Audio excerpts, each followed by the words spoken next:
ফুলকপির ডাঁটার চচ্চড়ি। এখানে আলু, সিম, পেঁপে আর একটু চিচিঙে অল্প অল্প করে দিয়েছি, বেগুন নেই, এ দিয়ে চচ্চড়ি করব। কপির ডাঁটাগুলো সরু সরু করে কেটে নিয়েছি। এখন একটু নুন দিয়ে একটা সিটি মেরে নেবো কুকারে। লঙ্কা, তেজপাতা ফোড়ন দিয়েছি, একটু পাঁচ ফোড়ন দিলাম, দুটো কাঁচা লঙ্কা দিয়েছি, আলুটা দিয়েছি, পেঁপেটা আর একটু নুন দিয়েছি। এখানে 2 চামচ সাদা সর্ষে, চা চামচের, আর 1 চামচ কালো সর্ষে, আর 3টে কাঁচা লঙ্কা আর 2 চামচ পোস্ত দিয়ে দিলাম।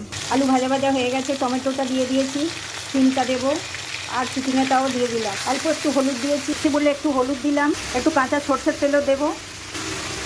কপির ডাঁটা সিদ্ধ করা আছে, এবারে নেড়ে চেড়ে চাপা দিয়ে রাখবো 10 মিনিট। জল দেবো না, এর থেকে জল বেরো। দেখুন বন্ধুরা, মশলা ভাজা ভাজা হয়ে গেছে, সর্ষে পোস্ত বাটাটা দিয়ে দিয়েছি, আর এই যে মশলার জলটাও দিয়ে দিলাম মিক্সি ধোয়া।